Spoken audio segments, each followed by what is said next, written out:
Puji Tuhan, haleluya. Salam sejahtera buat Bapak Ibu Saudara yang dikasih oleh Tuhan. Saya yakin dan percaya semua kita dalam berkat penyertaan Tuhan. Yesus kuatku kembali lagi memberkati kita dengan kebenaran firman Tuhan. Mari kita sama-sama berdoa. Terpujilah Engkau Bapa di surga, terima kasih buat kebaikan kemurahan Tuhan bagi kami. Kami ada semua karena berkat kemurahan Tuhan, dan terima kasih buat berkat Tuhan, rahmat Tuhan yang selalu baru setiap pagi dalam kehidupan kami. Kami akan mendengarkan firman Tuhan, berkati firman-Mu, Roh Kudus pimpin kami, Roh Kudus sanggupkan, mampukan kami untuk tetap senantiasa dapat melakukan kebenaran firman Tuhan. Terima kasih Tuhan, dalam nama Tuhan Yesus Kristus kami berdoa bersyukur, haleluya. Amin. Puji Tuhan, Bapak Ibu Saudara yang dikasih oleh Tuhan. Tema kebenaran firman Tuhan pada saat ini adalah underdog story.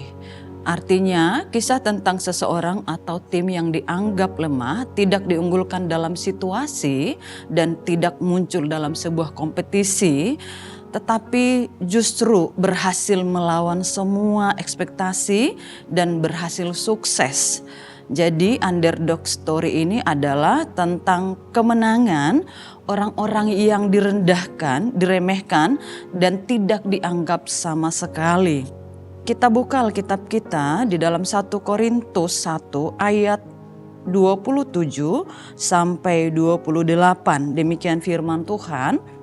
Tetapi apa yang bodoh bagi dunia dipilih Allah untuk memalukan orang-orang yang berhikmat, dan apa yang lemah bagi dunia dipilih Allah untuk memalukan apa yang kuat, dan apa yang tidak terpandang dan yang hina bagi dunia dipilih Allah, bahkan apa yang tidak berarti dipilih Allah untuk meniadakan apa yang berarti.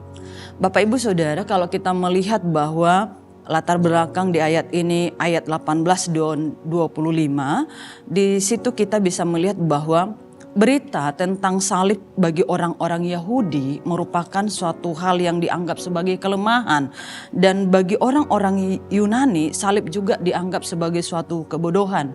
Dari sini kita bisa melihat bahwa orang-orang Yahudi dan orang-orang Yunani berpikir bahwa apa yang diharapkan dari seseorang yang telah mati dengan cara memprihatinkan? Apa yang kita harapkan dari seseorang yang telah mati di kayu salib? Tetapi kita bisa melihat bahwa apa yang dipikirkan oleh orang Yahudi dan orang Yunani bukan seperti itu yang dipikirkan oleh Allah. Justru dengan cara yang mereka berpikir bahwa suatu hal yang bodoh, suatu hal yang lemah, suatu hal yang hina bagi Allah, itulah yang dipakai oleh Allah, dipilih Allah untuk menyelamatkan manusia, untuk menebus manusia dari segala kutuk dosa.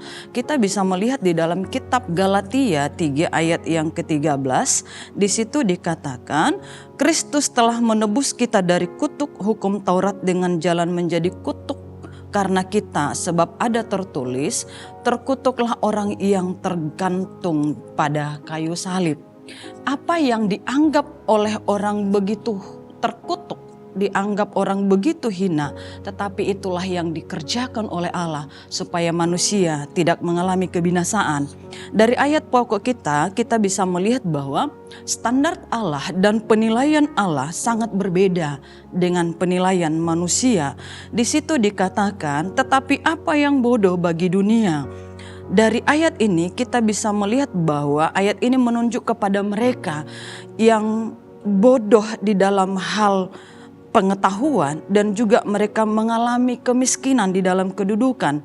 Mereka juga mengalami kemiskinan di dalam harta dan kekayaan. Bahkan mereka juga di dalam kekuasaan tidak memiliki apa-apa. Dan orang-orang ini, bagi orang-orang yang di Korintus pada saat itu, mereka dianggap orang-orang yang rendah. Karena mereka tidak memiliki apa-apa.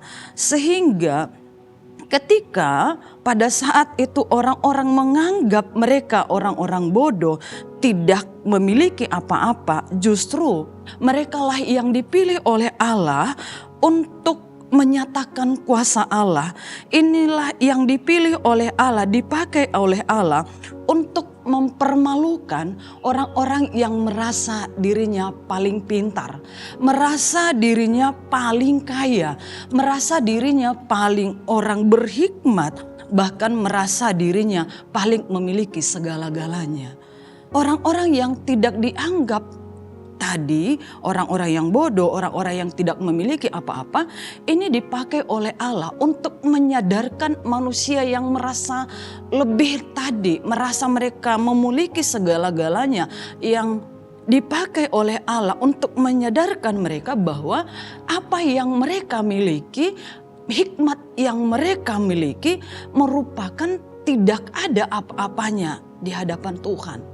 Bahkan ketika mereka merasa memiliki kekuasaan, merasa memiliki punya jabatan, mereka dipermalukan oleh Allah untuk tidak mengalami keberhasilan karena mereka menyombongkan dirinya. Dari sini kita bisa belajar Bapak Ibu Saudara yang dikasih oleh Tuhan bahwa Allah bisa pakai siapapun yang tidak dianggap oleh orang, tidak dianggap oleh manusia, yang direndahkan oleh seseorang untuk mempermalukan mereka. Jadi Bapak Ibu Saudara, kita bisa belajar di sini tentang kebenaran firman Tuhan. Kalau kita bisa melihat di dalam kitab Yakobus, di dalam pasal ketiga ayat 13, di situ dikatakan, siapakah di antara kamu yang bijak dan berbudi? Baiklah ia dengan cara hidup yang baik menyatakan perbuatannya oleh hikmat yang lahir dari kelemah lembutan. Jika kamu menaruh perasaan iri hati dan kamu mementingkan diri sendiri, jangan kamu memegahkan diri dan janganlah berdusta melawan kebenaran. Itu bukanlah hikmat yang datang dari atas, tetapi dari dunia, dari nafsu manusia, dari setan-setan. Jadi dari ayat pokok ini, dalam kitab Yakobus ini kita bisa melihat bahwa seseorang tidak boleh menganggap dirinya lebih hebat, lebih berkuasa daripada orang lain. Ayat pokok kita dalam 1 Korintus 1 ayat 28, di situ dikatakan, dan apa yang tidak terpandang dan yang hina bagi dunia dipilih Allah. Dari sini kita bisa melihat bahwa orang-orang yang dianggap lemah, orang-orang yang dianggap rendah, orang-orang yang dianggap hina di dalam dunia ini dipakai Tuhan, dipilih oleh Allah untuk menyadarkan manusia untuk tidak bergantung kepada kekuatannya sendiri. Untuk tidak dia berkata dalam dirinya bahwa segala sesuatu yang kumiliki adalah karena kekuatanku. Jadi Bapak Ibu Saudara, Allah punya tujuan untuk supaya orang-orang yang merasa dirinya tadi terpandang, orang-orang yang merasa dirinya paling hebat, Allah punya tujuan supaya mereka menyadari bahwa segala sesuatu yang dimiliki adalah karena Tuhan. Tujuan Allah merendahkan mereka, mempermalukan mereka, menyadarkan mereka supaya mereka menyadari bahwa segala apa yang mereka miliki berasal dari Tuhan. Jadi mungkin ada yang merasa bahwa, bahkan mungkin anak-anak muda merasa bahwa ada orang menganggap engkau begitu bodoh. Engkau dianggap begitu rendah, engkau dianggap seakan-akan hidupmu tidak berguna, tidak memiliki apa-apa. Tetapi percayalah kepada Tuhan, hidupmu bisa dipakai Tuhan untuk menyadarkan orang-orang merasa dirinya lebih hebat darimu.